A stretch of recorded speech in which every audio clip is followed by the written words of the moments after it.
Good morning, everybody. Good afternoon, good evening, and I think in every part of the world, some time that there is.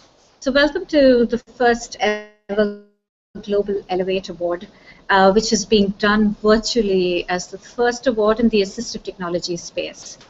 So I'm really happy to have some fabulous gentlemen in the space of assistive technology and disability who are with me today. My name is Shilpi Kapoor. I am the founder of BarrierBreak, which has constituted this award called Global Elevate.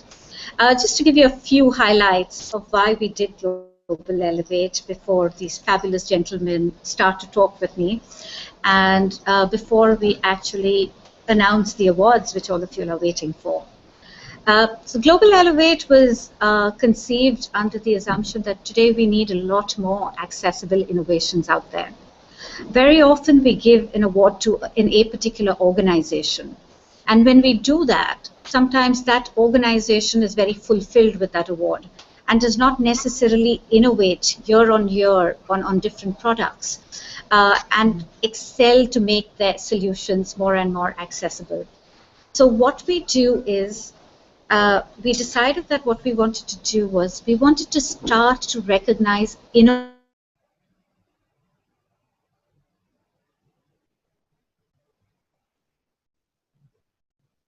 in the space, not organizations in the space, so that we can then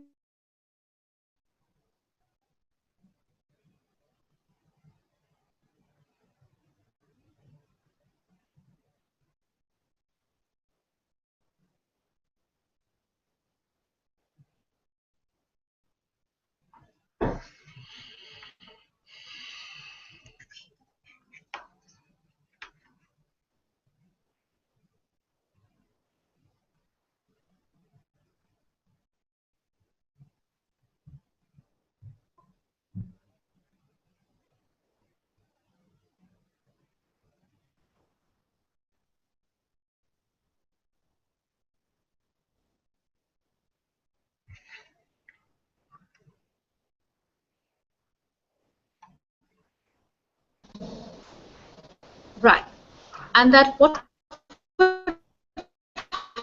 happened with that is that if we look at year and a yearly event where innovation kept happening year on year, and if we could recognize these solutions, then it would be fabulous for us to look at how can we energize the ecosystem to innovate in different areas that we would like them to innovate.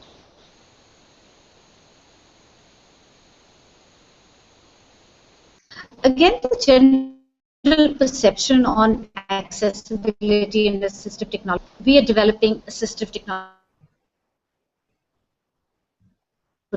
sector, web and media, and go beyond just saying accessible innovation is about assistive technology, but accessible innovation is about even innovative products that are incorporating accessibility into a solution so as to reach a wider audience.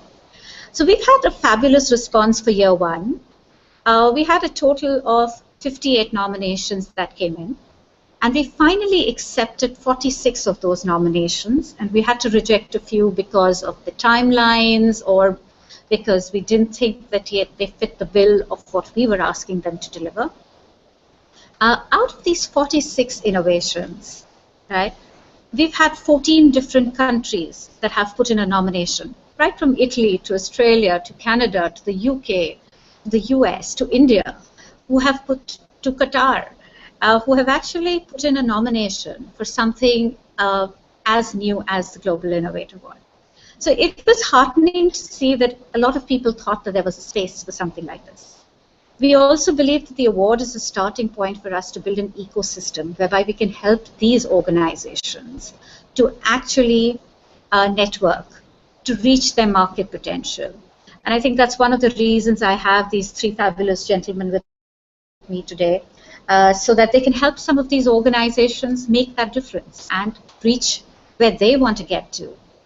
A lot of these are very small organizations. They might be one or two people who've started a company and are looking to grow it, and some of them are very large organizations. But I think the aim out here is very clear. can we help assistive technology as well as accessible innovation organizations to reach their target audience? And if they do reach their target audience, they will become more affordable and more accessible to a larger people, which is what we all want. So with that, let me introduce my fabulous panel that I have. Right. So I have Neil Heslop, who is from RNIB Solutions, and he's the executive director. Hi, Neil. It's fabulous to have you with us. Shilpi, thank you for the opportunity. Always a delight. Thank you. We have David Dikter, who's from ATIA, and I'm going to go off the screen so he can come with the net. Fabulous. And we have David Baines, who is sitting in Qatar and talking to us today. Hi, David. Good afternoon. It's good to see you. Fabulous. For now, I think we seem to be working with the technology fabulously. It was a challenge for us to use Google Hangout today. Guys, let me start with asking you each a question. So, Neil, I'm going to start with you. Innovation in technology and supporting people with disabilities. It's something that RNIB does, again and again. Where do you see this going, and where do you see the change that's now happening within this segment? And what's your opinion on it? Well, I guess that's a big question that could go, or the answer to that question could go in a number of different directions. I guess the first point that I would make is I don't think there is any geography or any kind of organization that has a monopoly on innovation. So I think as we at RNIB look out over the landscape, we see interesting ideas and innovations coming from a variety of places. You see it from the big Goliaths of technology in the valley, I guess, with the Googles, the Amazons, the Apples, the Samsungs of this world, and clearly, given the power and potential of organizations like that's hugely important. I think we are right across the whole digital landscape. You are seeing innovation coming from a plethora of startups and application development places, and I think that's a source of tremendous innovation.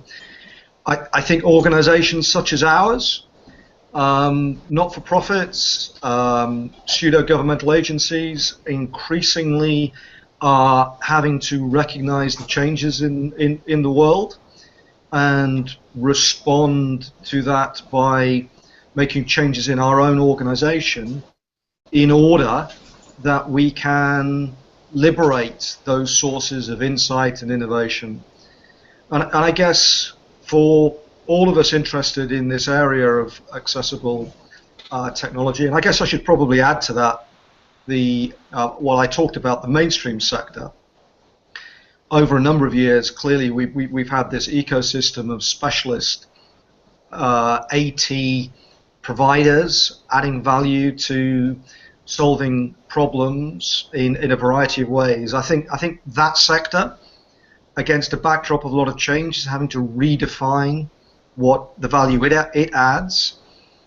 And I guess for all of us, the golden thread that runs through everything is, well, it's interesting, but it's only really interesting if it actually makes a difference to changing life experience of people living with disabilities. So I think, notwithstanding that people like me and perhaps others are naturally interested in all of the technology and perhaps a bit geeky perhaps, ultimately it's all huff and puff unless we can find creative ways to get it in the hands of individuals solving day-to-day practical problems that improve educational attainment, support employment opportunity, or just deliver much greater life choice.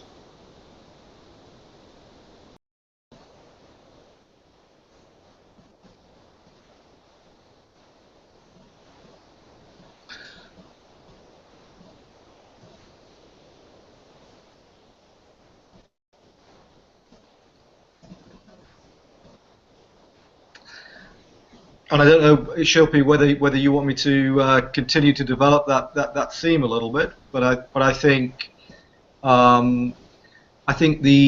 what is becoming increasingly obvious to people is bringing those different sources together to make differences for individuals requires of all of those communities a huge amount of flexibility and creativity in how business models change and approaches to taking products and services to market need to evolve very, very quickly. And I think while in different parts of the world the sectors are in different stages of development, I think almost universally, wherever I go in the world, there is a recognition that notwithstanding the huge problems that remain, now is probably a better time than at any time in history in which to be a disabled person, and the opportunities that are available to people are greater than they have ever been. Wholly inadequate in many places, but greater than they have been. And I think in the developed world, I think there is a responsibility to promote and use innovation to make a real difference. And I think in the increasingly, what we're seeing is that creative process is coming from everywhere in the world. And I think the point that you made about very, very small outfits and we're seeing a lot of innovation in Africa, seeing a lot of great ideas coming out of India and China, and all of that should just become a virtuous circle for all of us. Fabulous. David, which is David Baines for now. David, would love to hear your thoughts on the same. What do you think about how developing countries, how do you think this is going to play out? I know you've been working a lot in developing countries, and what would what are your thoughts on this? I think what we're seeing happen at the moment is actually quite amazing. We've talked about innovation for many years, but that has been innovation often of existing products, improvements, enhancements. What we're seeing globally happening now is people coming to the question without the legacy that current manufacturers bring with them. So we're seeing some really, I think, really exciting things. I was at ATIA with David Dikter a month ago, and there were things emerging there, becoming products from companies I had never met before. There were people attending from around the world who didn't have all the background that we took with us into that conference. So when they look at things like wearable computing, they don't think of this as saying, well, this lets us do something that we did before in a different way. They look at it and they think, we can do something new with this. So one of the products I've looked at in the past, which was developed from within this region, was using wearable computing to notify people with hearing loss of sounds they were picking up in the environment. A baby crying, a fire alarm, a doorbell ringing. Because actually they were dealing with a question that was, how do we notify people? And then thought, well, we've got wearable computing, we can use that. They weren't thinking, we've got a solution, how do we apply it to this new technology that's emerging? So one of the things that we bring when we see these new entrepreneurs, these new innovators coming into the market, whether they be from India, whether they be from Africa, whether they be from the Middle East, is they bring really fresh perspective on the issues. And that, I think, is incredibly exciting. Because I think the solutions that they begin to develop will take and create new solutions that can be used globally. So my first thought is that we're really bringing these people in, and it's exciting. Now, I think we're seeing some other things happening that are changing. The other things which I've been looking at is just how some of the current. I think we might have lost Global Elevate and Shilpi, so I'm hoping they'll come back, or else I may be talking to myself for a while. That's not that unusual. Neil, I can see you're still moving, so that's good. I can hear every word, David.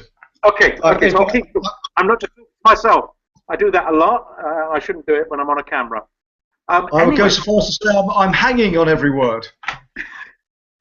I think the other thing that we're beginning to see now from the assistive technology companies, they're looking not just at transferring their existing technologies, they're looking at successful technologies and applying them in very, very new ways. So they're taking the pervasiveness of mobile phones and tablets and taking things that perhaps used to be done on dedicated hardware and putting them onto these pervasive technologies. So that started probably with communication technologies, children with communication needs, AAC needs. It moved on. We saw magnifiers being introduced on mobile phones, really looking at disrupting the whole handheld magnifier market. And now we're seeing other areas. We're seeing technologies that recognize objects, that speak them out, give you their details about them. We're seeing technologies that allow face-to-face communication for deaf people, replicating old hardware devices. So I think Neil is absolutely right. It is a very exciting time for a disabled person, for access and inclusion. But we ain't seen nothing yet. That trend is going to continue. And the innovation that is happening with mobile and pervasive technology, issues like the way in which some technology like Uber has become a way in which some deaf people now can get ease of access to transport because it's very visual. They can touch where they're going, where they want to go. They can see that the taxi is coming to them. They're not dependent on voice to communicate with their driver and their location. Those disruptive technologies are also having an impact. And I think as we see more and more of those things coming through to the market, things like Airbnb coming to market in the West, which begins to allow people who may perhaps have an apartment which has been modified for someone with a physical disability, actually to make an income out of that apartment by letting it when they're not using it. All of these, for me, are really things that I only imagined could happen a few years ago. And what accessibility will look like in 10 years' time, I think we're only beginning to get glimpses of. So yeah, I think this is a great time to be celebrating innovation and stimulating it. Fabulous. So I am going to say that we are experiencing some technical difficulties on this side. So we did get bits of you and bits of Neil, but we're going to live with it for right now because I think everybody heard the two of you. So I'm going to get David Dikter on now to the same question that the two of you have spoken about. Okay, I'm going to try and be heard with the absence of having heard both David and Neil and having a sense of what they may have said. I will add, hopefully.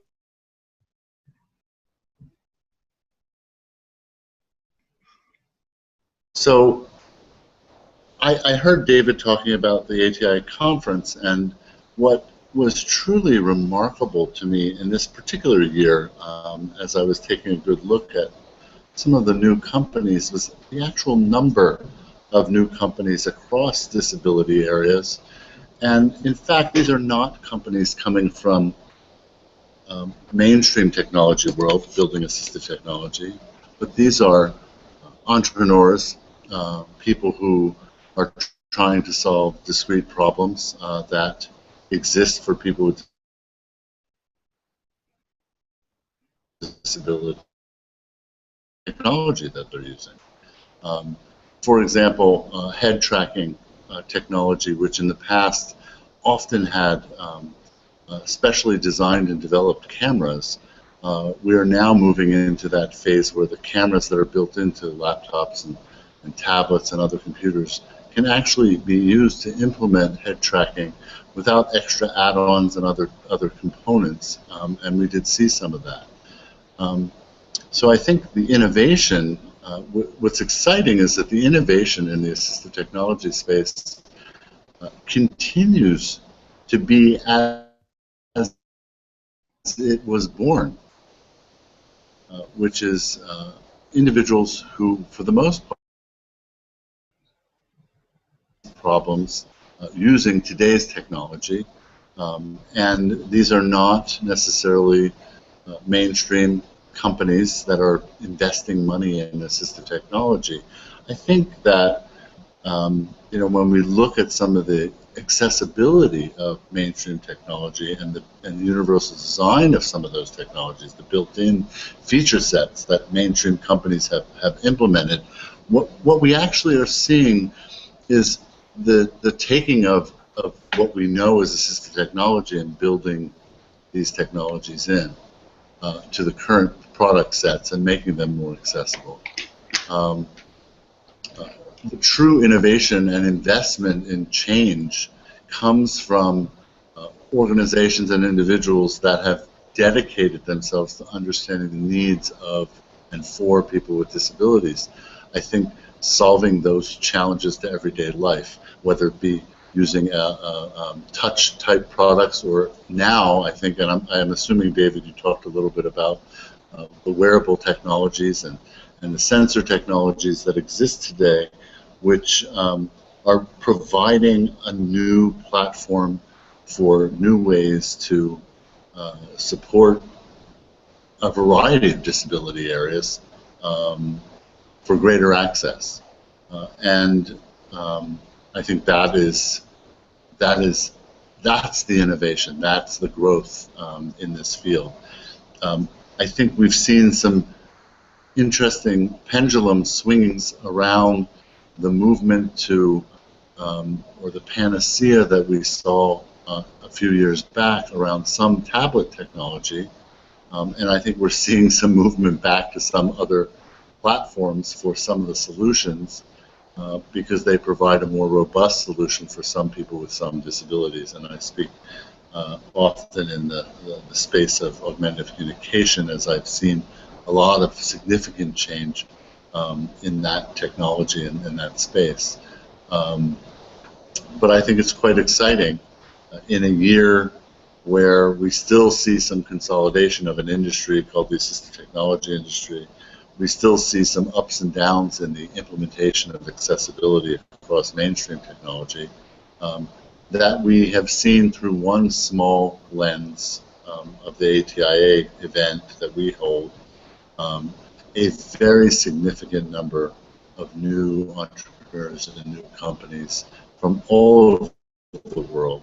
And then we also see what the work of the Global Elevate Award and the numbers of nominations for that. And I think that and my hope is that trend continues for the longest of time, because that is how we continue to improve the kinds of technologies that are available. So I'll turn it back over to Shilpi. Thank you. I hope you guys heard me on all of that. Some of that. I don't know. Fabulous. Well, if they heard, I don't even know. Thank you. Thank you, David. So now let's bring out one last question for the three of you. My perception of the assistive technology industry is that it used to be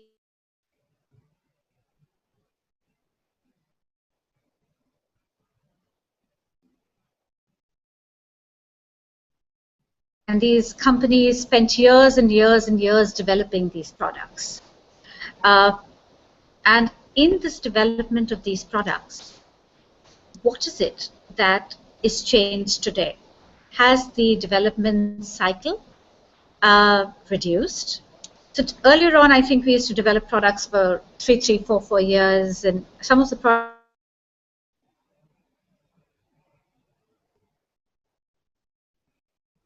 Now that we have these new startups coming up with these great innovations, do you believe that packaged by these startups and accessible solutions and ready to be delivered?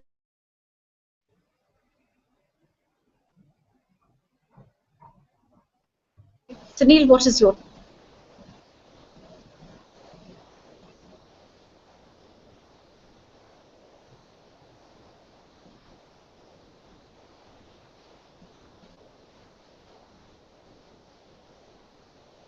Neil, did you get my question, or should I repeat it? I think if you wouldn't mind just repeating it, Shilpi, you were breaking up in between. I got little bits of it. I think you were the thrust of it was really about the nature of how things are changing in terms of the innovation life cycle. Was that correct? Perfect. You got it right. Okay. So, well, I think there are. From my perspective, I think there are 3 or 4 things to reflect in that. I think in society and the global economy, I think best practice in terms of customer experience, customer-centric business practices are becoming more sophisticated. And I think placing the customer in the development cycle at a very early stage, such that customer perspectives can play a role in shaping the ultimate innovation, is a practice that we see much, much more frequently than perhaps one did a small number of years ago. And I think that's a massively important shift that is not unique to this sector or this topic. I think it is a trend that one is seeing in the global economy. I think for organizations such as ours, I think the effectiveness with which we are putting our community in charge of our agenda to direct the work of organizations like RNIB and there are other agencies who are adopting a similar approach, I think is also having an effect. I think the core development of technology and the preponderance of agile techniques as opposed to traditional waterfall techniques in IT development is massively impactful. And I think just the ability of following the democratization of the net, it is now possible for very, very small, fast-moving organizations to access capital, expertise, and scale market rollout terribly, terribly quickly in a way that previously just was not possible. So I think all of these trends are changing the whole ideation cycle and have some pretty profound implications for all of us are interested in this area. Fabulous. David, I'd love to hear your take on it. I get crazily excited about some of the things we see happening at the moment. When we started out with assistive technology 30 years ago, assistive technology was developed by communities. It was developed in the public domain. And over time, that had to change. The business model had to change. And we began to develop as companies. We developed key products and so on. Now, what I got a sense of this year in America was a move and a combination of companies talking to companies, innovators talking to companies and collaborating together to create something new that could be brought to market. Not research that sits in a conference and nobody does anything with, but actually sitting down with a company saying, I've got this, but you know, yesterday we met somebody else and they've got a third thing that can be brought to this product. And I think that sense of collaboration, sharing, and cooperation is a return to something that the grassroots always wanted and had. And I think that's incredibly important for the industry for the future, because what it lets us do is do things quickly. We're not all trying to do the same thing. That, I think, then ties in with what's happening in the way in which assistive technology is distributed. We're in a position now when we're using Apple, Android, we can release, we can take feedback, we can fix, we can release, we can fix, and those can be done weekly, monthly, whatever is needed.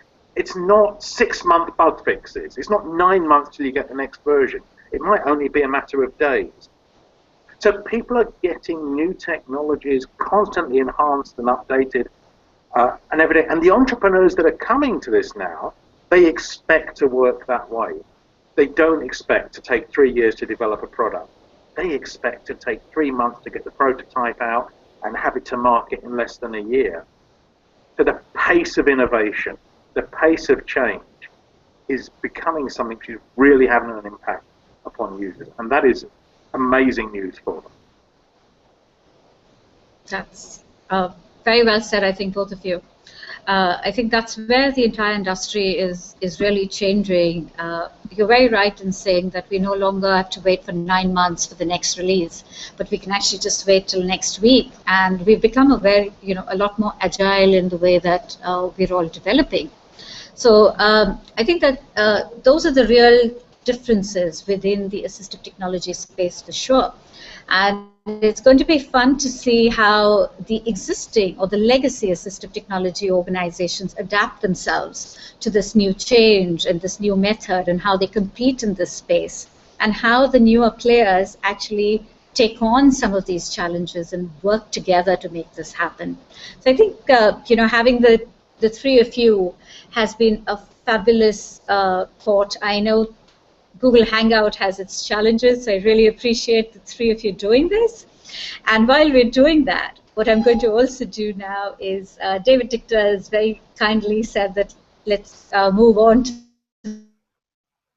the next part of the award, where we announce them for the technology. So we'll fit and tell you about the different nominations that are out there and who are the winners and who are the runner-ups. And for all of those who are waiting to hear it, I think this is going to be the time. And then we will just regroup for a few minutes to say thank you to all of you all. So just give me a couple of minutes, and I am going to share my screen with you.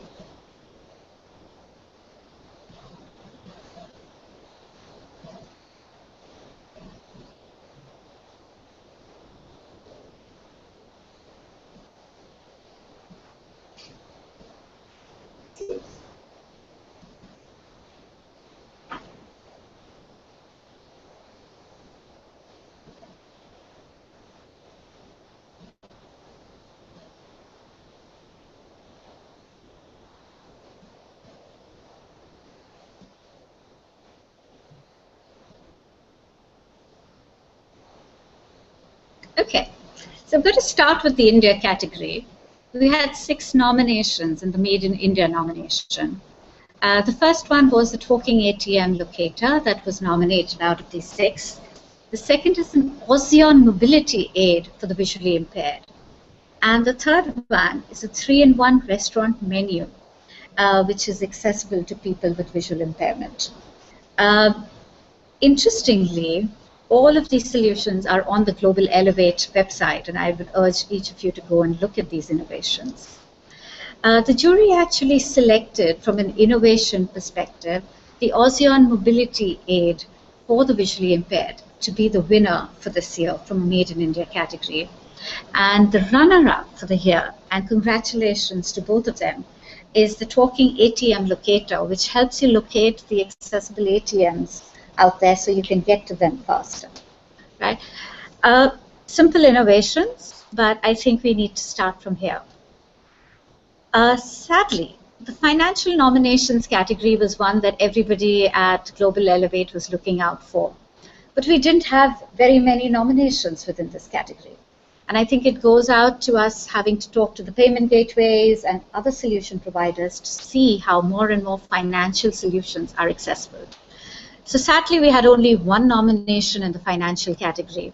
So what we did was we'd like to acknowledge the Talking ATM locator for the great work that they are doing and to ensure that they continue to do this. But at this point of time, the Global Elevate teams decided not to award any one particular person because it would not be fair until we have enough innovations.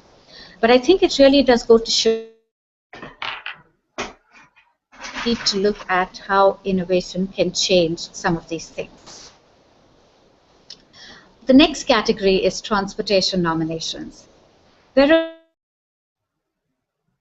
actually only had 2 innovations that came in transportation, right?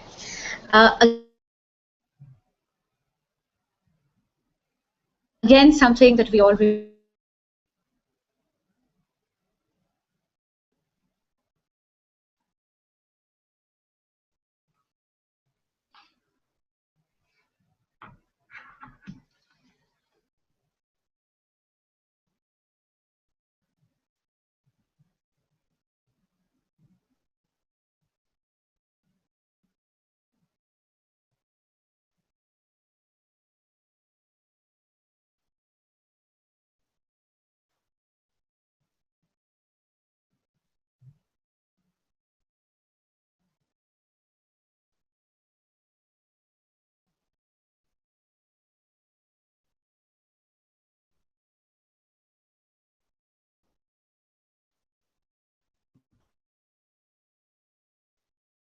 player, the AMI player, the MI remote,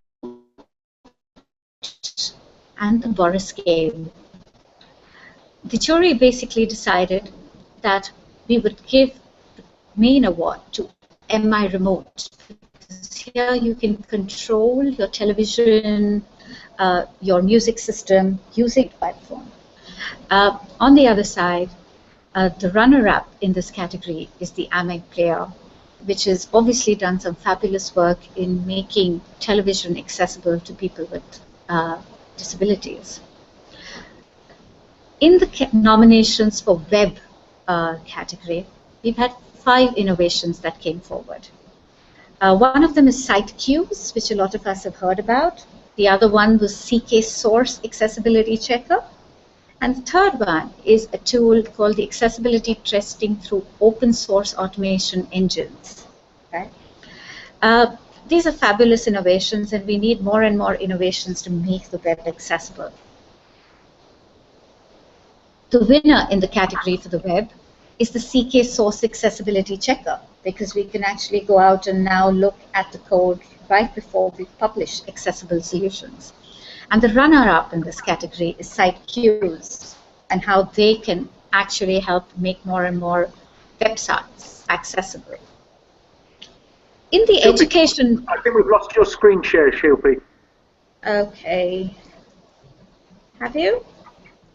I think when you went out of the group and came back, it stopped sharing your screen. Oh, thank you for telling me that.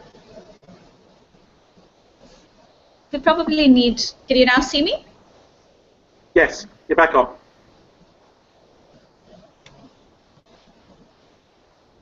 Is that better, David? Yep, that's great. Fabulous. Thank you for that. In the education nomination, I think this is an area where we've seen years and years of innovation happen for people with disabilities. And we've had 11 innovations that come in this year. The first is that out of the 3 nominations that have been selected, the Handybook Dyslexia Reading App, the Zumo Learning System, which is a really interesting system, which is accessible, and I think we should all go and try it, and Tawasol, which is looking at symbol learning in Arabic. The jury actually decided that the winner would be Zumo Learning Systems because we haven't seen very many systems like this, which are looking at making active learning accessible. And I think the work in the Arabic space from an education perspective, so Tawasol has also been chosen as the runner-up in the category for education nominations. Healthcare. I've always thought that healthcare was an obvious for the disability sector. But again, we've only seen about 8 nominations, which is not really bad. One of the nominations which was interesting was a wearable called Plus ME. It's a transitional wearable to motivate autistic children to interact socially, right? And then we've got Fight the Stroke, which is Mirable, which seems like a fabulous solution out there to assist children. And the Autism Discovery Tool, which was the 3rd nomination in this category that was selected. The jury actually selected Fight the Stroke, Mirable, to be the winner in this category.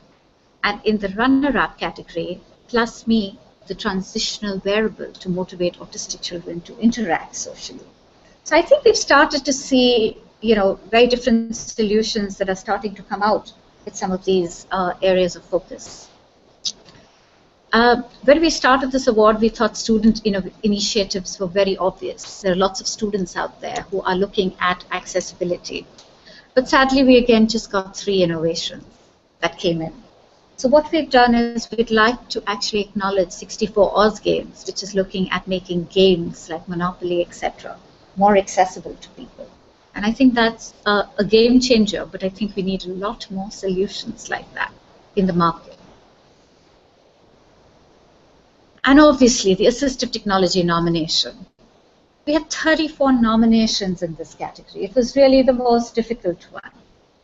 And that's when we started to realize that most of the innovations we're yet creating as for keeping in mind the needs of the disabled people, but we're not really looking at them from a functional perspective the way the mobile apps have become today, which are small apps that allow you to do a certain set of things well. So 3 of the nominations that have been selected were SmartStones Pros, which is the first AAC app powered by gestures, mimics the sign language translator, which was interesting to see something come in sign language for the first time, and the Suno Band, which is a haptic device for people to access, to move around and to be a great mobility aid. The jury actually selected Mimics as a great innovation, the sign language translator. And the runner-up in this category was the Suno Band, which is a fabulous wearable out there. I think overall, in all of these 46 nominations, we need to acknowledge a couple of people. I think Smart Pros, AAC has always been something which has been out there. But to actually power it with gestures is a fabulous start. Gary, which is the Global Accessibility Reporting Initiative, really does need an acknowledgement for the kind of innovation that that's done by just putting information out there.